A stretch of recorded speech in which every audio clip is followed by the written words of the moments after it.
എല്ലാവർക്കും നമസ്കാരം. ഞങ്ങളുടെ മറ്റൊരു വീഡിയോയിലേക്ക് സ്വാഗതം.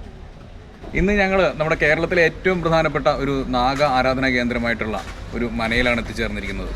അപ്പോൾ എൻ്റെ പിന്നിൽ കാണുന്ന ഈ കവാടം കാണുമ്പോൾ തന്നെ നിങ്ങൾക്ക് മനസ്സിലായിട്ടുണ്ടാവും ഞങ്ങൾ ഇന്ന് എത്തിച്ചേർന്നിരിക്കുന്ന മന പാമ്പുമേക്കാട്ട് മന. തൃശ്ശൂർ ജില്ലയിൽ ചാലക്കുടിയിൽ നിന്നും 11 കിലോമീറ്റർ മാറി വടമ എന്ന് പറയുന്ന സ്ഥലത്താണ് പാമ്പുമേക്കാട്ട് മന സ്ഥിതി ചെയ്യുന്നത്. അപ്പോൾ ഐതിഹ്യം പ്രകാരം അനന്തസ്വാമിയുടെ തല സ്ഥിതി ചെയ്യുന്ന നാഗർകോവിലും മധ്യഭാഗം മണ്ണാറശാലയിലും വാൽഭാഗം പാമ്പുമേക്കാട്ട് മനയിലുമാണ് എന്നാണ് പറയുന്നത്. അപ്പോൾ നമുക്ക് ഈ മനയുടെ കൂടുതൽ കാഴ്ചകളിലേക്കും വിശേഷങ്ങളിലേക്കും പോകാം. ഞങ്ങളുടെ ചാനൽ ആദ്യമായിട്ടാണ് കാണുന്നതെങ്കിൽ ഒന്ന് സബ്സ്ക്രൈബ് ചെയ്ത് സഹായിക്കുക. വീഡിയോ ഇഷ്ടമെങ്കിൽ ഒരു ലൈക്കും തരിക.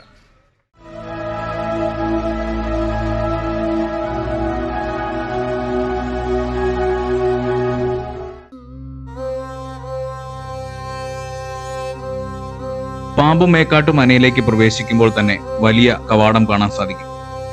ഈ കവാടത്തിന് മുകളിലായി ഒരു ശിവലിംഗവും വലിയ 2 നാഗങ്ങളുടെ ശില്പങ്ങളും ഉണ്ട്. കൂടാതെ കവാടത്തിൽ വാസുകിയുടെയും നാഗയക്ഷിയുടെയും ശില്പങ്ങളും കാണാൻ സാധിക്കും.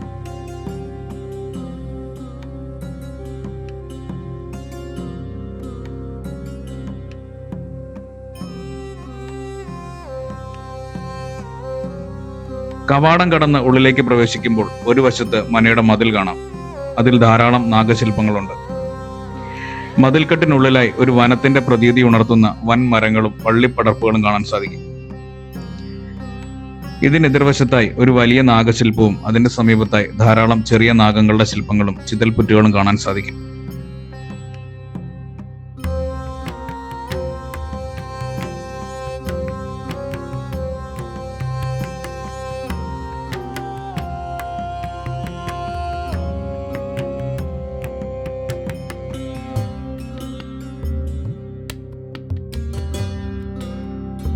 മേക്കാട്ട് മനയിലെ നമ്പൂതിരിമാർ തികഞ്ഞ ഈശ്വര ഭക്തന്മാരും മന്ത്രതന്ത്ര നിപുണരുമായിരുന്നു. എന്നിരുന്നാലും മനയിലുള്ളവരെ കടുത്ത ദാരിദ്ര്യ ദുഃഖം അലട്ടിയിരുന്നു. ദാരിദ്ര്യ ദുഃഖം മാറുന്നതിന് വേണ്ടി മനയിലെ കാരണവർ തിരുവഞ്ചിക്കുളം മഹാദേവ ക്ഷേത്രത്തിൽ 12 വർഷം ഭജന വരുന്നു. ഭജനം പൂർത്തിയാകാറായപ്പോൾ ഒരിക്കൽ ക്ഷേത്രത്തിൽ അത്താഴ പൂജ കഴിഞ്ഞ് തീർത്ഥക്കുളത്തിൽ നിന്നും വെള്ളമെടുക്കാൻ പോയ നമ്പൂതിരി അവിടെ ദിവ്യ തേജസ്സുള്ള ഒരാളെ കണ്ടു. ആ ദിവ്യന്റെ കയ്യിൽ തീക്കട്ട പോലെ എന്തോ തിളങ്ങുന്നത് കണ്ട നമ്പൂതിരി അതെന്താണെന്ന് ദിവ്യനോട് ചോദിച്ചു. മേക്കാട്ട് മാണിക്യക്കല്ല് കണ്ടിട്ടുണ്ടോ എന്ന് ആ ദിവ്യൻ തിരിച്ചു ചോദിച്ചു. കണ്ടിട്ടില്ല എന്ന് പറഞ്ഞപ്പോൾ കാണാൻ ആഗ്രഹമുണ്ടോ എന്ന് ചോദിച്ചു. ആഗ്രഹമുണ്ടെന്ന് പറഞ്ഞപ്പോൾ ഇതങ്ങോട്ട് തന്നാൽ മടക്കിത്തരാൻ നിശ്ചയമുണ്ടോ എന്ന് ദിവ്യൻ തിരിച്ചു ചോദിച്ചു. നിശ്ചയമുണ്ടെന്ന് പറഞ്ഞപ്പോൾ ദിവ്യൻ ആ രത്നം നമ്പൂതിരിയുടെ കയ്യിലേക്ക് ഇട്ടുകൊടുത്തു. അപ്പോൾ നമ്പൂതിരി തനിക്കിത് കൊടുങ്ങല്ലൂർ തമ്പുരാനെ കൂടി കാണിക്കണമെന്നുണ്ട് എന്ന് പറഞ്ഞു. വേഗം മടങ്ങി വരാമെങ്കിൽ കൊണ്ടുപോയിക്കൊള്ളൂ എന്ന് ആ ദിവ്യൻ പറഞ്ഞു. തമ്പുരാനെ രത്നം കാണിച്ച് വേഗം തന്നെ നമ്പൂതിരി തിരിച്ചെത്തി. ആ രത്നം ദിവ്യനെ തിരിച്ചേൽപ്പിച്ചു. ദിവ്യൻ വൈകാതെ അപ്രത്യക്ഷനായി. അന്ന് രാത്രിയിൽ നമ്പൂതിരിക്ക് ഉറങ്ങാൻ കഴിഞ്ഞില്ല. നേരം വെളുക്കുന്നതിന് മുമ്പേ നമ്പൂതിരി വീണ്ടും തീർത്ഥക്കുളത്തിന് സമീപത്തെത്തി. അവിടെ വീണ്ടും ആ ദിവ്യനെ കണ്ടു. അവിടെ നിന്ന് ആരാണ് എന്ന് നമ്പൂതിരി ചോദിച്ചപ്പോൾ അറിഞ്ഞിട്ട് എന്തു വേണം എന്ന് ദിവ്യൻ തിരിച്ചു ചോദിച്ചു. നമ്പൂതിരി വീണ്ടും താണപേക്ഷിച്ചപ്പോൾ താൻ സാക്ഷാൽ വാസുകിയാണെന്ന് ആ ദിവ്യൻ പറഞ്ഞു. എന്തു വരമാണ് വേണ്ടതെന്ന് വാസുകി നമ്പൂതിരിയോട് ചോദിച്ചപ്പോൾ അവിടുത്തെ സാന്നിധ്യം സദാ എന്റെ ഇല്ലത്തുണ്ടായിരിക്കണം, എന്റെ ദാരിദ്ര്യ ദുഃഖം തീർത്തു തരികയും വേണം, ഇത്രയുമല്ലാതെ വിശേഷിച്ചൊരപേക്ഷയുമില്ല എന്ന് നമ്പൂതിരി പറഞ്ഞു. ഭജനം പൂർത്തിയാക്കി ഇല്ലത്തേക്ക് പോയിക്കൊള്ളൂ, അപ്പോഴേക്കും ഭഗവാന്റെ അനുവാദം വാങ്ങി ഞാനും അവിടെ വരികയും ചെയ്യാം എന്ന് പറഞ്ഞു. തിരികെ ഇല്ലത്തെത്തിയ നമ്പൂതിരി തന്റെ കുടയിൽ ഒരു പാമ്പിനെ കണ്ടു ഭയപ്പെട്ടു. എന്നാൽ ഭയപ്പെടേണ്ട, ഞാൻ വാസുകിയാണെന്നും വൈകാതെ തന്നെ ഒരു നാഗയക്ഷിയും ഇവിടെ എത്തിച്ചേരുമെന്നും അറിയിക്കുകയും ചെയ്തു. അങ്ങനെയാണ് മേക്കാട്ടുമനയിൽ നാഗസാന്നിധ്യം എത്തിയത്. പിന്നീട് മേക്കാട്ടുമന പാമ്പുമേക്കാട്ടുമന എന്നറിയപ്പെടുകയും ചെയ്തു. മേടമാസം 5-ാം തീയതിയാണ് ഞങ്ങൾ ഇവിടെ എത്തിയത്. ഇന്ന് ഇവിടെ ഉത്സവം കൊടിയേറുന്ന ദിവസമാണ്. അതുകൊണ്ട് തന്നെ ധാരാളം ഭക്തജനങ്ങൾ ഇവിടെ എത്തിച്ചേർന്നിട്ടുണ്ട്.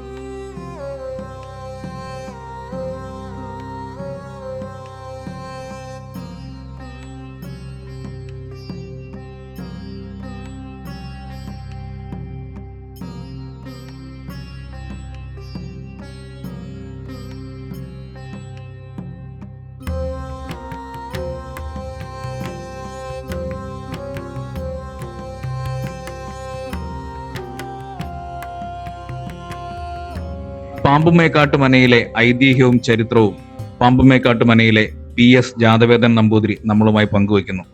അദ്ദേഹത്തിന്റെ വാക്കുകളിലേക്ക് പോകാം. എല്ലാവർക്കും നമസ്കാരം. ടോട്ടൽ തിയേറ്ററിൻ്റെ പ്രേക്ഷകർക്കും മറ്റ് സജ്ജനങ്ങൾക്കും നമസ്കാരം. എൻ്റെ പേര് പാമ്പുമേക്കാട്ട് ജാതവേദൻ നമ്പൂതിരി. പാമ്പുമേക്കാട്ട് മന എന്ന് പൊതുവെ കേരളത്തിലുള്ളവരൊക്കെ കേട്ടിട്ടുണ്ടാവും എന്ന് പ്രതീക്ഷിക്കുന്നു. അത് കേരളത്തിൻ്റെ തനത് പാരമ്പര്യമായിട്ടുള്ള സർപ്പാരാധനയുടെ പല കേന്ദ്രങ്ങളുണ്ട്. അതിലൊരു പ്രധാനപ്പെട്ട കേന്ദ്രമാണ് പാമ്പുമേക്കാട്ട് മന.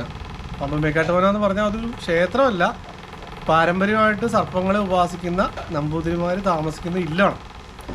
സർപ്പ ഉപാസന ഉള്ളതുകൊണ്ടാണ് പാമ്പുമേക്കാട്ട് മന എന്ന് പേര് വന്നത്. ഈ പാമ്പുമേക്കാട്ട് മനയുടെ ചരിത്രവും ഈ സർപ്പാരാധന എങ്ങനെ ഇവിടെ പാരമ്പര്യമായിട്ട് വന്നു എന്നുള്ളതിനെ പറ്റിയുള്ള ഐതിഹ്യമൊക്കെ ഇവിടെയുള്ള അംഗങ്ങൾ പുറത്ത് പറയാൻ പാടില്ല എന്നാണ് കാരണവന്മാർ പറയാറ്. സ്വന്തം കഥ സ്വയം പറയുന്നതൊരു സുഖമായിട്ടുള്ള കാര്യമല്ലല്ലോ. ഏതായാലും ഇവിടെ കേട്ടുവരുന്ന ഐതിഹ്യങ്ങളൊക്കെ ഏതാണ്ട് 90% അതിനനുസരിച്ചിട്ട് തന്നെ കൊട്ടാരത്തിൽ ശങ്കുണ്ണിയുടെ ഐതിഹ്യമാല എന്ന് പ്രസിദ്ധമായിട്ടുള്ള പുസ്തകമുണ്ട്. 100 വർഷം മുമ്പ് എഴുതിയ പുസ്തകമാണ്. അതിൽ കേരളത്തിലെ പ്രധാനപ്പെട്ട ഇതുപോലുള്ള പാരമ്പര്യമായിട്ടുള്ള എന്താ പറയുക, ക്ഷേത്രങ്ങൾ, വ്യക്തികൾ, ചില ആനകൾ, ഇങ്ങനെ ഇവരെ പറ്റിയിട്ടുള്ള കഥകളും ഐതിഹ്യങ്ങളൊക്കെ വളരെ ഭംഗിയായിട്ട് അതിൽ ക്രോഡീകരിച്ചിട്ടുണ്ട്. അതിൽ പാമ്പുമേക്കാട്ട് നമ്പൂതിരിമാർ എന്നൊരു ലേഖനമുണ്ട്. അതിൽ ഏതാണ്ട് ഇവിടെ കേട്ടുവരുന്ന രീതിയിലുള്ള ഐതിഹ്യങ്ങളൊക്കെ അതിൽ പ്രതിപാദിച്ചിട്ടുണ്ട്. നിങ്ങൾക്ക് അതിൽ വായിക്കാം. അതിൽ പാമ്പുമേക്കാട്ട് മന എന്ന് പറഞ്ഞാൽ ഞാൻ നേരത്തെ പറഞ്ഞു ക്ഷേത്രമല്ല എങ്കിലും കുടുംബ പാരമ്പര്യമായിട്ട് സർപ്പാരത്തിൽ ആരാധിക്കുന്നവരാണ്. ഏതാണ്ട് ക്ഷേത്രം പോലെ നിത്യപൂജയൊക്കെ ഉണ്ട്. ഭക്തജനങ്ങൾ സർപ്പ ദോഷപരിഹാരത്തിനായിട്ടും സർപ്പപ്രീതിക്കും വേണ്ടി കേരളത്തിൽ നിന്നും പുറത്തു നിന്നുമൊക്കെ അനവധി ആളുകൾ ഇവിടെ തൊഴാനായിട്ടും വഴിപാട് ചെയ്യാനായിട്ടൊക്കെ വരാറുണ്ട്. വൃശ്ചികമാസം 1-ാം തീയതിയാണ് ഇവിടെ സർപ്പങ്ങളുടെ ഉത്സവം. മറ്റ് സ്ഥലങ്ങളിൽ ഇപ്പോൾ കന്നിമാസത്തിലായാലും അല്ലെങ്കിൽ തുലാമാസത്തിലായാലും എന്നൊക്കെ ഓരോ സർപ്പാരാധന കേന്ദ്രങ്ങളിൽ വിശേഷമുള്ള പോലെയല്ല, ഇവിടെ വൃശ്ചികം 1-ാം തീയതിയാണ് ഇവിടുത്തെ സർപ്പങ്ങളുടെ ഉത്സവം. ഉത്സവം എന്ന് പറഞ്ഞാൽ വേറെ ഒന്നുമില്ല, വലിയ നൂറുമ്പാലും സർപ്പക്കാവുകളിലൊക്കെ നൂറുമ്പാലും വിശേഷ പൂജകളൊക്കെയാണ്. അതിൽ ലക്ഷക്കണക്കിന് ഭക്തന്മാർ തൊഴാൻ വരും. ഞാൻ നേരത്തെ പറഞ്ഞു സർപ്പാരാധന എന്ന് പറഞ്ഞിട്ടുണ്ടെങ്കിൽ മനുഷ്യവർഗത്തിൻ്റെ ഒരു പൈതൃകമാണ്. ലോകം മുഴുവൻ ഉണ്ടായിരുന്നു എന്നാണ് പണ്ഡിതന്മാർ പറയുന്നത്. ഇപ്പോൾ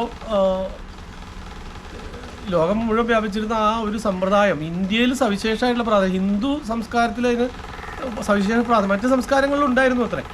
ഹിന്ദു സംസ്കാരം ഇപ്പോഴും സജീവമായിട്ട് നിൽക്കുന്നതുകൊണ്ട് അതിൽ വളരെ പ്രാധാന്യമുണ്ട്.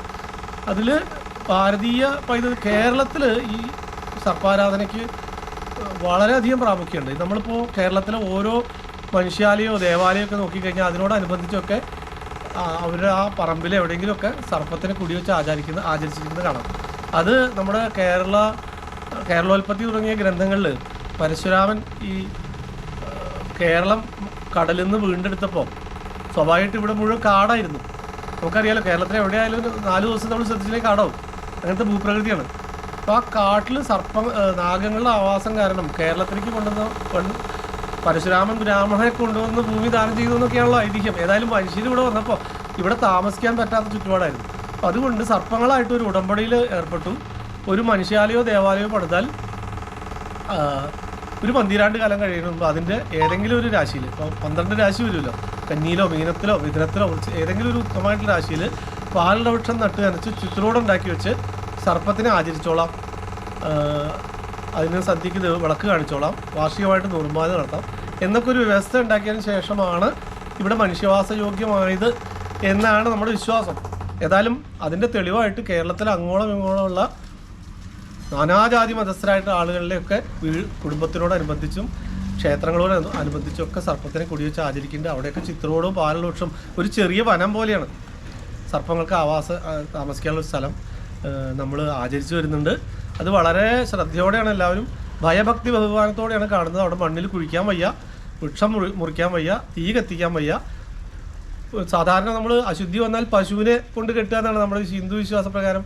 പക്ഷേ ഈ കാവിൻ്റെ അകത്ത് പശുക്കൾ പോലും, കന്നുകാലികൾ പോലും കിടക്കാൻ വയ്യ. സർപ്പങ്ങൾക്ക് ഭയം വരുന്നൊന്നും വയ്യ. വാർഷികമായിട്ട് നൂറുമ്പാലും നടത്തി ആചരിക്കുക. അത് അവരവരുടെ ജാതി മര്യാദ അനുസരിച്ചിട്ട് സർപ്പങ്ങളെ പൂജിച്ച് വരണം എന്നുള്ളതാണ് നിയമം. അതൊക്കെ ഇപ്പോഴും കേരളത്തിൽ നടന്നു വരുന്നുണ്ട്. അങ്ങനെ കേരളത്തിൽ ഈ സർപ്പാരാധനയുടെ പ്രധാനപ്പെട്ട കുറേ കേന്ദ്രങ്ങളുണ്ട്. നിങ്ങൾ നാഗർകോവിൽ തൊട്ട് വെട്ടിക്കോട്, മണ്ണാർശാല, ആമേടമംഗലം, ഈ ഭാഗത്ത് പാമ്പുമേക്കാട്ട് മന, കുറച്ചുകൂടി വടക്കോട്ട് പോയാൽ പ്രസിദ്ധമായിട്ടുള്ള കുളപ്പുറമുണ്ട്. പിന്നെയും പോയി കഴിഞ്ഞാൽ പെരളശ്ശേരി ഉണ്ട്, സുബ്രഹ്മണ്യത്തുണ്ട്. ഇതിനിടയിൽ വേറെയും സർപ്പാരാധന കേന്ദ്രങ്ങളുണ്ട് പാരമ്പര്യമായിട്ട്. ഇനി ബ്രാഹ്മണരല്ലാത്തവർ ആചരിക്കുന്ന ആരാധനാ കേന്ദ്രങ്ങൾ എല്ലാവർക്കും ആചരിക്കണത്, ജാതി മതം എല്ലാവർക്കും ആചരിക്കണം. അങ്ങനത്തെ കേന്ദ്രങ്ങളുണ്ട്, പ്രധാനപ്പെട്ട കേന്ദ്രങ്ങൾ. അതിലിപ്പോൾ പാമ്പുമേക്കാട്ട് മനയിൽ ഇവിടെ ഇല്ലത്തിൻ്റെ 8 കെട്ടാണ്. 8 കെട്ടിനകത്ത് കിഴുക്കിനി എന്ന് പറഞ്ഞൊരു മുറിയുണ്ട്. കിഴക്ക് വശത്തുള്ള മുറിക്ക് കിഴുക്കിനിയും പറയും, പടിഞ്ഞാറ് വശത്തിൽ പടിഞ്ഞാറ്റി പറയും, തെക്ക് വശത്തുള്ള തെക്കിനിയും പറയും. അങ്ങനെയാണ് അതിൻ്റെ രീതി. അപ്പോൾ കിഴുക്കിനിയിലാണ് സർപ്പസങ്കേതമായിട്ട് വെച്ചിട്ടുള്ളത്. അവിടെ വന്ന് നാഗരാജാവെന്ന് ആഘോഷിച്ച് അവിടെ ഇരുന്നു എന്നുള്ളതാണ് സങ്കല്പം. അവിടെ ഒരു കെടാവിളക്കാണുള്ളത്, വിഗ്രഹപ്രതിഷ്ഠയൊന്നും അവിടെ ഇല്ല. ആ മുറി തന്നെ ഒരു സാന്നിധ്യം ഉള്ളതായിട്ടാണ് കണക്കാക്കുന്നത്.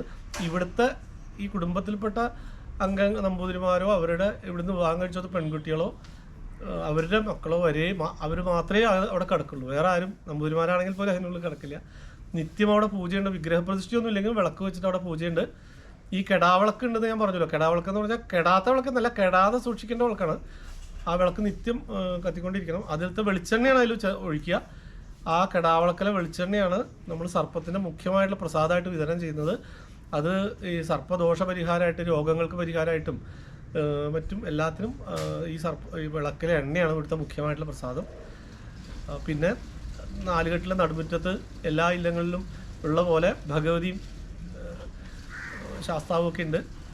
അവിടെയും ഇവിടെ വിശേഷമായിട്ട് സർപ്പത്തിൻ്റെ സാന്നിധ്യമുണ്ട്. അവിടെ നിത്യപൂജയുണ്ട്. പിന്നെ ഇല്ല ഇരിക്കുന്ന പറമ്പൊക്കെ, ഇല്ല ഇരിക്കുന്ന സ്ഥലം, ഇല്ല അടക്കം ഒരു സർപ്പക്കാവായിട്ടാണ് കണക്കാക്കുന്നത്. ഇല്ലമടക്കം അതിന് ചുറ്റുമുള്ള ഭൂമി മൊത്തം സർപ്പ സങ്കേതമായിട്ട് കണക്കാക്കുന്നത്. 5 കാവുണ്ട്. 5 കാവിൽ അത് അതിൻ്റെ ദിക്കനുസരിച്ചിട്ട് പടിഞ്ഞാറേക്കാവ്, കിഴക്കേക്കാവ്, തെക്കേക്കാവ് എന്നൊക്കെ പറയും. അതിൽ ഈ തെക്കേക്കാവ് എന്ന് പറയുന്നത് ആയിരക്കണക്കിന് വിഗ്രഹങ്ങൾ പ്രതിഷ്ഠിച്ചിട്ടുള്ള പ്രധാനപ്പെട്ട കാവാണ്. അതിൽ പുറമേന്ന് നമ്മൾ ചില സന്ദർഭങ്ങളിൽ സർപ്പക്കാവുകളിൽ ആവാഹിച്ച് കൊണ്ടുവരേണ്ടി വരും. അങ്ങനെ കൊണ്ടുവരുമ്പോൾ ആ സർപ്പവിഗ്രഹങ്ങളൊക്കെ ഈ തെക്കേക്കാവിലാണ് നമ്മൾ കുടിവെക്കുന്നത്. അവിടെ ഈ വൃശ്ചിക 1-ാം തീയതി വിശേഷിച്ച് നൂറുമ്പാലുണ്ടാവും. മറ്റു കാവുകളിലുണ്ടാവും.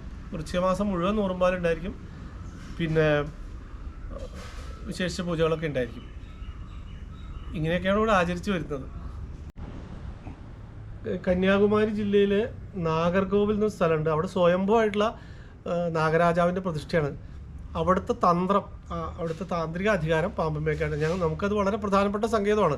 ഇവിടെ പൂജ കഴിഞ്ഞാൽ, പൂജ കഴിച്ചു കഴിഞ്ഞാൽ പിന്നെ നാഗർകോവിൽ പോയി പൂജ കഴിച്ചതിന് ശേഷം മാത്രമേ പുറത്തെ സർപ്പക്കാവുകളിൽ പൂജയ്ക്ക് നമുക്ക് പോകാൻ പാടുള്ളൂ എന്ന് നിയമം. കൂടാതെ ഇവിടെ ഈ സർപ്പ കാവുകളിൽ എല്ലാ ദിവസവും ഭക്തജനങ്ങൾക്ക് കാവിനകത്ത് ദർശനം ഇല്ല. ഇവിടെ ഇല്ല, മനയായതുകൊണ്ട് അതിൻ്റെ പരിമിതികളുണ്ട്. ക്ഷേത്രം പോലെയല്ല. വർഷത്തിലിപ്പോൾ വൃശ്ചിക 1-ാം തീയതി പറഞ്ഞല്ലോ, അതുപോലെ സർപ്പങ്ങളുടെ വിശേഷമായ ദിവസങ്ങൾ കന്നിമാസത്തിലായില്യം, മേടം 10-ാം തീയതി, പിന്നെ മലയാള മാസങ്ങളിൽ മിഥുനം, കർക്കിടകം, ചിങ്ങൊഴിച്ച് ബാക്കി മലയാളം 1-ാം തീയതികളിൽ ഇത്രയും ദിവസങ്ങളിൽ വർഷത്തിൽ 10-21 ദിവസം വരും. കാലത്ത് 9 മണി തൊട്ട് വൈകുന്നേരം 5 മണി വരെ ഏത് സമയത്ത് വന്നാലും ഭക്തജനങ്ങൾക്ക് അവർ വ്രതശുദ്ധിയോടെ വന്നാൽ അകത്ത് പോയി നേരിട്ട് ദർശനം ചെയ്യാനുള്ള അവസരമുണ്ട്. അല്ലാത്ത ദിവസങ്ങളിൽ പുറമേ വന്ന് തൊഴുന്നതിനും വഴിപാട് ചെയ്യുന്നതിനൊക്കെ സാഹചര്യമുണ്ട്. പൂജകൾ നടത്തുന്നതിനൊക്കെ സാഹചര്യമുണ്ട്. പുറമേ നിന്ന് അത് അവിടുത്തെ വിളക്ക് കണ്ട് തൊഴുകയും ചെയ്യാം. അകത്തെ വിളക്ക് കണ്ട് തൊഴാനുള്ള സാഹചര്യമുണ്ട്. പുറത്തെ കാവുകളിൽ തൊഴാം. വിശേഷ ദിവസങ്ങളിൽ വന്നാൽ നേരിട്ട് അകത്ത് പോയി നമുക്ക് ദർശനം ചെയ്യാവുന്നതാണ്. പിന്നെ വിശേഷ പൂജകളൊക്കെ ഇപ്പോൾ സർപ്പബലി, നാഗപ്രതിഷ്ഠ തുടങ്ങിയ വിശേഷപ്പെട്ട പൂജകളൊക്കെ നേരത്തെ കൂടി ഏൽപ്പിച്ച് ദിവസം നിശ്ചയിച്ച് നടത്തണം. മറ്റു വഴിപാടുകൾ സാധാരണ ക്ഷേത്രത്തിൽ പോലെ നിവേദ്യങ്ങൾ, പുഷ്പാഞ്ജലി തുടങ്ങിയ വഴിപാടുകൾ ദിവസവും നമുക്ക് നടത്താൻ സാധിക്കുന്നതാണ്. ഇപ്പോൾ എല്ലാവരും അവരവരുടെ പാരമ്പര്യം അനുസരിച്ചിട്ട് അവരവരുടെ സർപ്പക്കാവുകൾ, സർപ്പ സാന്നിധ്യമുള്ള സ്ഥലങ്ങൾ ആചരിച്ചു വരണം. അത് നമ്മുടെ പാരമ്പര്യമാണ്. നമ്മുടെ ധർമ്മദൈവങ്ങൾ സർപ്പങ്ങളെ നമ്മൾ നോക്കേണ്ട ചുമതല നമ്മുടെ കാരണവന്മാരെ നോക്കുന്ന ചുമതല പോലെ തന്നെയാണ്. അവിടെ സർപ്പക്കാവിൽ നമ്മൾ മണ്ണിൽ കുഴിക്കുകയും വൃക്ഷം മുറിക്കുകയും തീ കത്തിക്കുകയും ഒന്നും ചെയ്യരുത്. സന്ധ്യയ്ക്ക് വിളക്ക് കാണിക്കണം.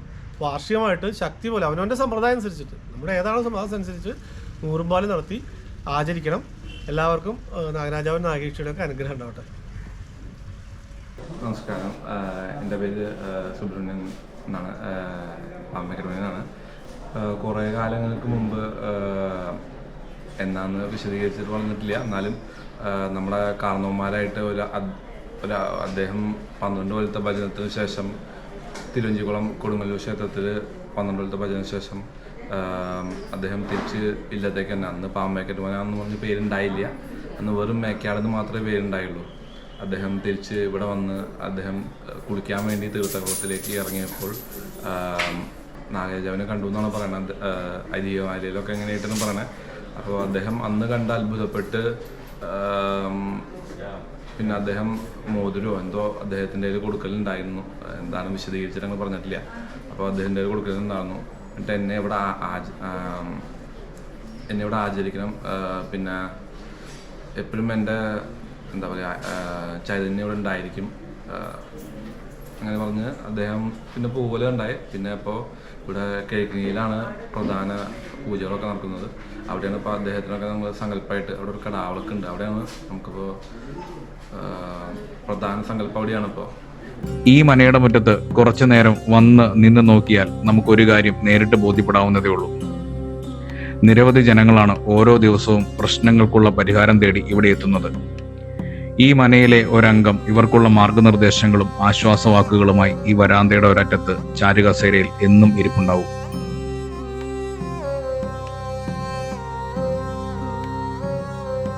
ഈ മനയിലെ ആചാരങ്ങളും അനുഷ്ഠാനങ്ങളും ഈ തലമുറയിലുള്ളവരും വളരെ കൃത്യതയോടുകൂടി ഇന്നും പിന്തുടരുന്നു. അതുകൊണ്ട് തന്നെ ഈ മനയുടെ ഐശ്വര്യവും കീർത്തിയും അനുദിനം വർദ്ധിച്ചു വരുന്നു.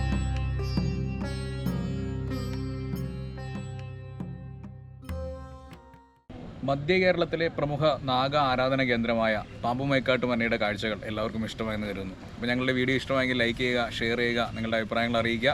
മറ്റൊരു വീഡിയോയുമായി വീണ്ടും കാണാം. വീഡിയോ കണ്ട എല്ലാവർക്കും നന്ദി.